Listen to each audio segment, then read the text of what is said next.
Man dzakarallaha qoblal fajri. Man sopone wong dzakarallaha mengingat Allah. Siapa orang yang mengingat Allah qoblal fajri, sambil Anda berdoa, ini waktu yang mustajab ternyata. Gitu. Kadang-kala kita tidak memahami itu kalau nggak ngaji nggak tahu. Sehingga ini bisa Anda sempatkan sambil Anda mungkin. Loh kalau saya malas sholat bagaimana? Tidak apa-apa, nggak harus sholat. Di hadis ini disampaikan kepada sahabat Ali, man dzakarallah.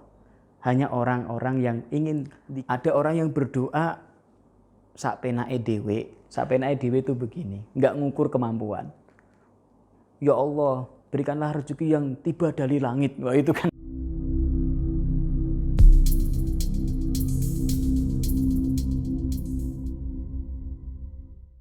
Oke, sebelum Anda menonton video saya, jangan lupa untuk subscribe ya. Dan juga nyalakan lonceng notifikasinya.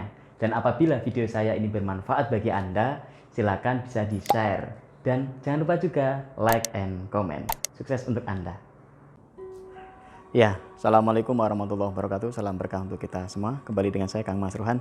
Hari ini saya masih melanjutkan tentang ngaji sore bersama Kang Mas Ruhan.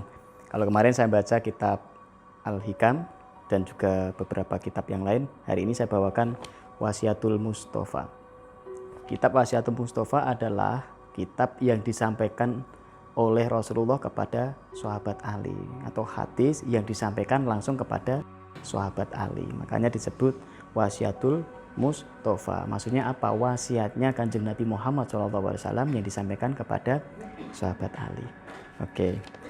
Nah, saya akan pilih beberapa yang sekiranya bermanfaat untuk saudaraku semua.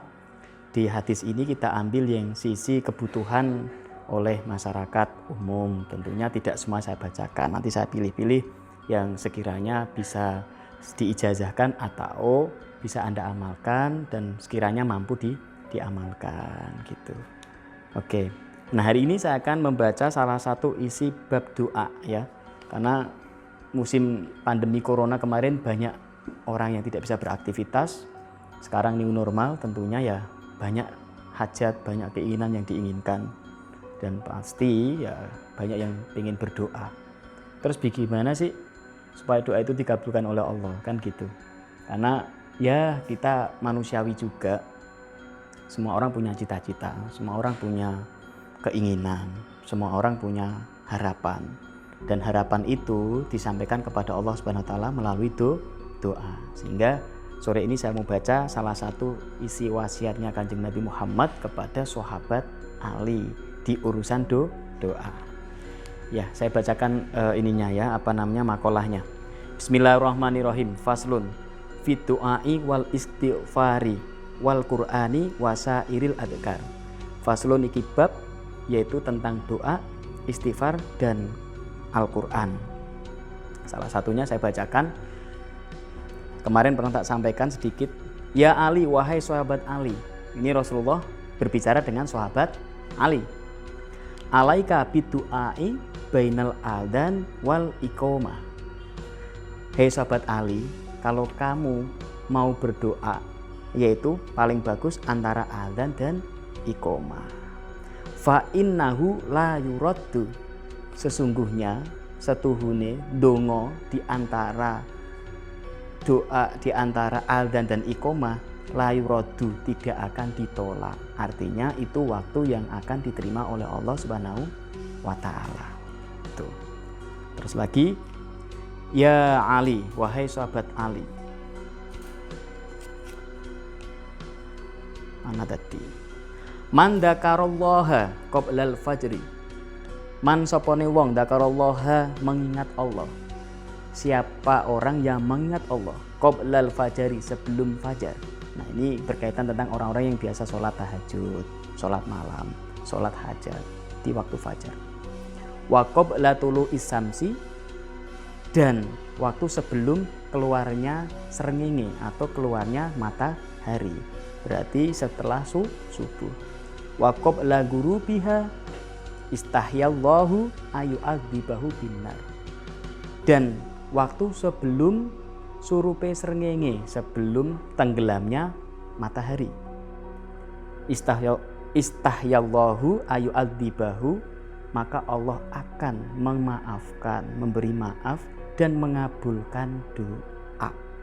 Ya, yu'adzibahu binnar, dan mengampuni dari api neraka. Sehingga ini adalah waktu-waktu yang bagus untuk berdoa. Jadi apa tadi? Yang pertama tadi, kalau engkau mengingat Allah, mengingat itu maksudnya yang dzikir Allah, istighfar atau apapun, mengingat tentang Allah dan berdoa meminta kepada Allah di waktu sebelum fajar, ya, dan waktu sebelum matahari muncul atau habis subuh, atau sebelum matahari muncul, sebelum matahari terbit bahasa Indonesianya, dan qabla ghurubiyah, sebelum matahari terbenam atau waktu sore. Ya, jadi seringkali kita kan melihat sunrise, melihat pemandangan sore hari, pagi hari. Ya, kalau melihat pemandangan itu sambil Anda berdoa, ini waktu yang mustajab ternyata.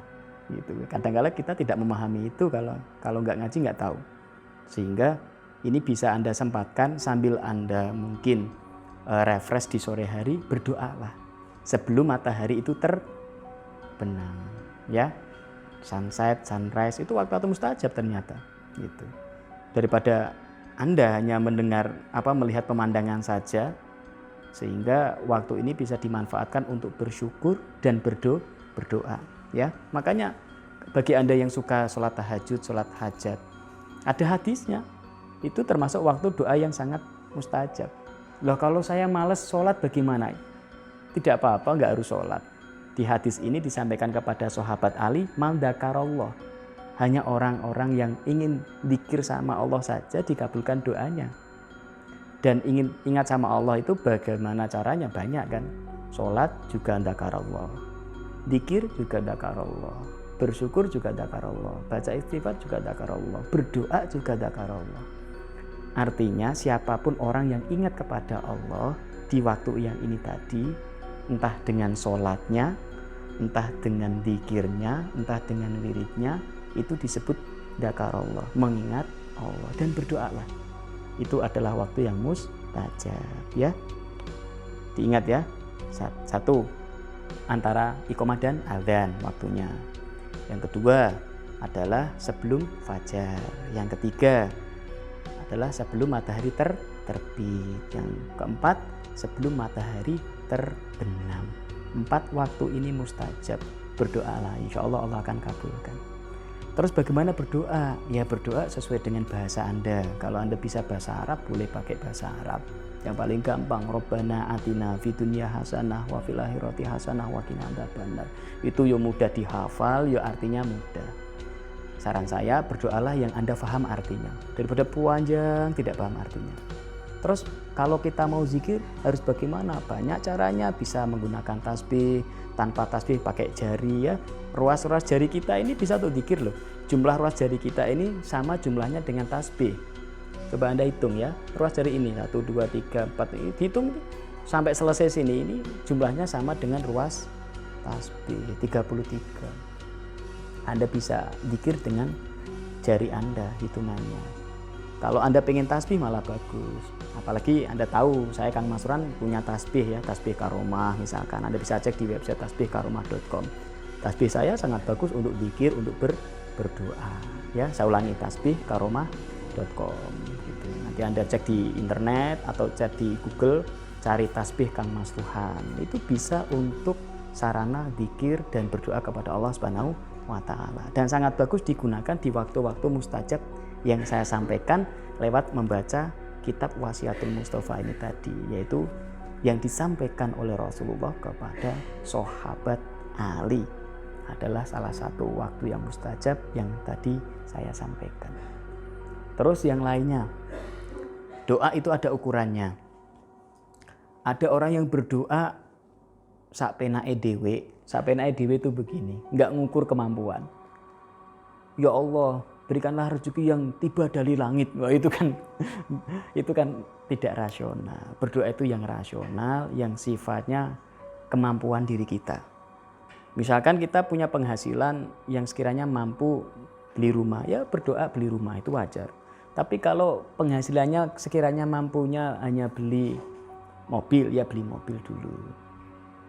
Terus rezeki itu ada caranya, tidak terus tiba-tiba datang dari langit terus berharap ada uang gaib, itu tidak betul, itu tidak ada. Agama kita tidak mengajarkan itu, tidak ada, itu sesat itu. Sehingga berdoa itu ya tetap ada logisnya, yang nalarnya masuk. Misalkan Anda berdoa naik pangkat, nalar Anda yang punya pekerjaan. Bagi Anda yang tidak punya pekerjaan, ya berdoanya mendapat pekerjaan yang layak, yang baik, yang halal. Itu jadi masuk akal. Naik gaji itu masuk akal, sehingga ukurannya kembalinya ke diri kita masing-masing. Jadi berdoalah yang menurut Anda bisa mudah Anda lakukan dan dikabulkan oleh Allah Subhanahu wa taala. Walaupun memang diizinkan berdoa apapun, itu diizinkan. Tapi ya seyogyanya kita punya adab lah. Adab itu adalah akhlak kepada Allah Subhanahu wa taala, yaitu meminta dengan adab, yaitu dengan sesuai dengan kemampuan. Dan yang kedua, sesuai dengan kebutuhan. Sesuai dengan kebutuhan. Misalkan Anda memang punya anak, punya istri, butuh rumah, berarti kan memang membutuhkan tempat untuk bernaung. Ya berdoa sama Allah, ya Allah, izinkan saya punya rumah. Kalau sekiranya penghasilan tahun ini tidak, ya boleh, ya Allah mungkin tahun depan atau tahun depannya lagi kabulkan, saya punya rezeki untuk beli rumah. Jadi sesuai kebutuhan. Ya, yang kedua sesuai kemampuan. Jadi itu adab namanya. Ya, kalau waktunya yang mustajab yang tadi saya sebutkan, ya. Yang pertama antara adzan dan iqamah, yang kedua adalah sebelum fajar. Sebelum fajar itu sekitar jam 3 lah ya. Jam 3 malam atau setengah 3 malam, sebelum subuh itu sebelum fajar. Dan sebelum matahari terbit, yaitu habis subuh, ya sekitar jam 4, terus jam setengah 5, jam setengah 6 itu kayaknya sudah terbit matahari, ya jam 5 itu. Terus sebelum matahari terbenam ya sore sekitar jam 4, setengah 5, ya itu juga waktu mustajab begitu. Ya, semoga bermanfaat sahabat saya semuanya. Dengan saya Kang Mas Ran di ngaji sore ini. Assalamualaikum warahmatullahi wabarakatuh.